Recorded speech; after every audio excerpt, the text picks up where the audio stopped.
¿no? Entonces tenemos Jesús de Nazaret versus Richard Dawkins. ¿Y qué es lo que dice Richard Dawkins?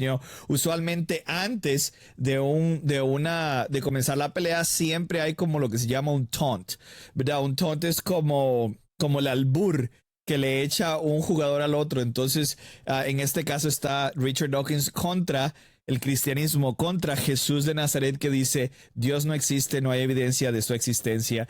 Y entonces del otro lado llega Jesús de Nazaret, y Jesús de Nazaret dice, no, sí, hay más de 100 y pico de argumentos a favor de la existencia de Dios, ¿verdad?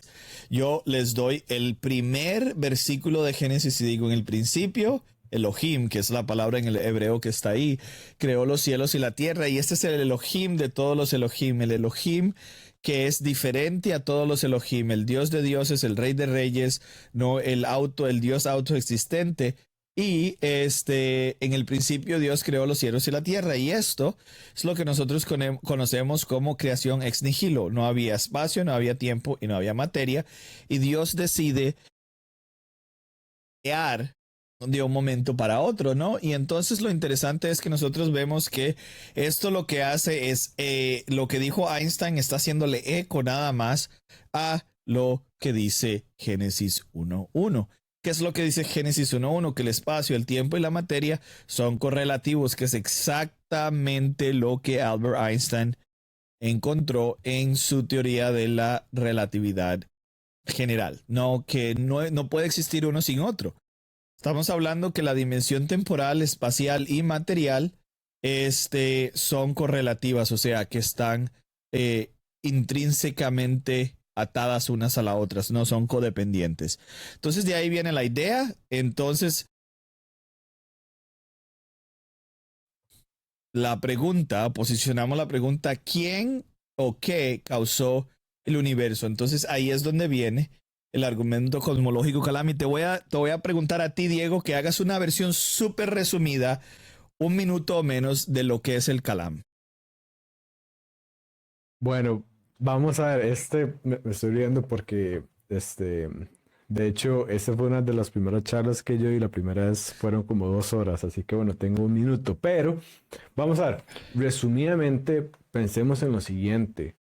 Si tú alguna vez vas manejando un carro y te quedas sin gasolina, ¿verdad? Eso significa de que no pudiste haber estado manejando por siempre, porque si eso hubiera sido así, ya te hubieras quedado sin gasolina infinitamente tiempo atrás. Como efectivamente te quedaste sin gasolina, significa que hubo un momento en que empezaste a andar con el tanque lleno o con gasolina en el carro. Y eso significa que esa es la analogía para mostrar cómo si hoy estamos aquí, significa que el tiempo no es infinito, el universo no es infinito y tuvo un inicio. Y lo más importante es que como el universo tuvo un inicio, eso significa que tuvo una causa, porque las cosas simplemente no empiezan a existir sin ninguna razón alguna, ¿verdad? No es como que yo aquí estoy haciendo el live stream y de repente empieza a existir un tigre aquí nada más sin ninguna razón. La realidad del universo no funciona así. Entonces, como el universo tiene un inicio, significa que tiene una causa, y si nos ponemos a analizar la causa del universo, qué características debe tener la causa del universo, nos vamos a dar cuenta de que debe ser inmaterial porque creó todo el universo, que es material, debe ser trascendente más allá del tiempo, del espacio, debe ser inimaginablemente poderosa o incluso omnipotente, porque como bien nos decía Jorge, trajo todo a partir de la nada. Debe ser personal porque tomó esa decisión y otras características más. Y entonces, al final de cuentas, Jorge, si nos ponemos a pensar y decimos, bueno, ¿qué ser reúne todas esas características? La respuesta obvia es justamente Dios, que por lo tanto concluimos que Dios es el creador del universo. Así es. Y entonces, de manera resumida, ahora podemos darle clic al próximo build, ¿no? Del PowerPoint, y nos damos cuenta que estamos hablando del inicio del universo. Pues no había espacio, no había tiempo, no había materia, y en un punto finito en el pasado, bang, todo comenzó a existir. Entonces esto nos ayuda a hacer la inferencia de lo que vemos ahora, que es lo que vemos ahora, estamos haciendo una inferencia de efecto a causa, que no había espacio, no había tiempo, no había materia. Entonces la causa tiene que ser aespacial, atemporal y eterna. Y eso es lo que nosotros llamamos Dios. Y obviamente nosotros sabemos que dentro del texto bíblico, por medio de Jesús, es que se crea todo. Y entonces Jesús aparece una vez más como la figura central de la creación. Entonces, para una audiencia, Diego, que es nueva, una audiencia que literalmente está solo siendo introducida a todo este diálogo de apologética, filosofía y de, pues en realidad esto es parte, los argumentos a favor de la existencia de Dios en cualquier curso de seminario caen dentro de la materia que se llama prolegómena, ¿no? Que es antes de hacer teología, ¿qué es lo que debemos saber? Y ahí es donde entran estos argumentos a favor de la existencia de Dios. Entonces, para poder hacerlo fácil de digerir para la gente, ese es el tipo de argumento que nosotros les damos, que es bastante sencillo de comprender, pero puede ir mucho, mucho, mucho más profundo. Entonces ya terminamos. Si Dios existe, el ateísmo, punto y aparte, queda descalificado. Ahora, pueden existir otros dioses, pueden existir otras perspectivas, pero por lo menos ya el enemigo de el cristianismo llamado ateísmo queda en knockout. Ok, entonces continuamos con el próximo. Jorge, pero dale.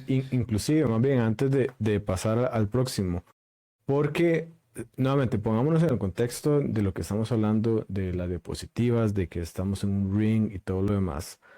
Viene alguien como Richard Dawkins, que en nuestro contexto puede ser un profesor universitario, puede ser alguien que pone un reel en redes sociales, que pone un meme, puede ser un familiar, ¿verdad? Y nada más suelta una afirmación, así como la que nos puso que Richard Dawkins soltó al inicio. Ahora, nada más, Dios no existe, no hay evidencia para eso.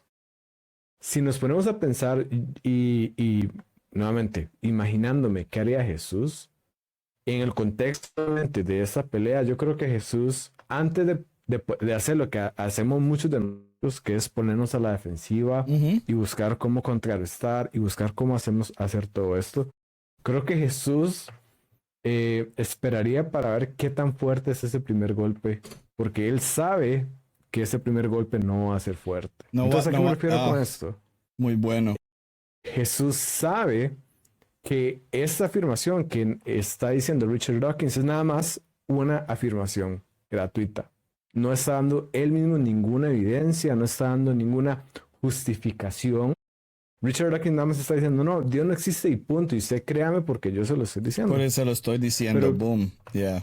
Exacto. ¿Y qué pasa muchas veces cuando algún ateo tiene que sostener, tiene que mostrar por qué él cree y afirma que Dios no existe? Lo que pasa es que intenta cambiar la definición del ateísmo y para que ya no sea la afirmación de que Dios existe, porque él sabe de que si yo afirmo algo, yo tengo que tener la capacidad de poder fundamentar lo que estoy diciendo y por qué otra persona lo debería creer. Y entonces muchas veces se cambia a, no, yo nada más no estoy convencido.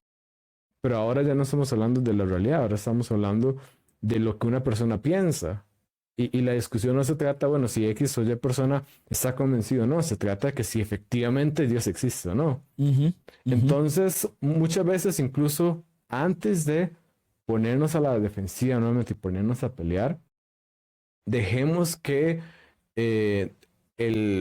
los ateos con los que conversamos, o estas objeciones así tipo Richard Dawkins, que son prepotentes, ¿verdad? Y todo lo demás, den su primer golpe, porque nos vamos a dar cuenta que en la mayoría de casos no es tan fuerte, porque no hay un fundamento detrás de eso, sino que muchas veces es un eslogan o es una creencia que nada más se repite y se repite. Y creo que es justamente lo que Jesús haría, porque muchas veces si vemos a Jesús, él respondió con una pregunta en lugar de toda la explicación de por qué era la cosa de cierta forma. Obviamente, para los que juegan, buenísimo punto, para los que juegan o jugaban antes, Diego, Killer Instinct, hay que dejar que se vengan ellos encima y después les hacemos un combo breaker, ¿no? Que era lo que se hacía en Killer Instinct, pero continuamos.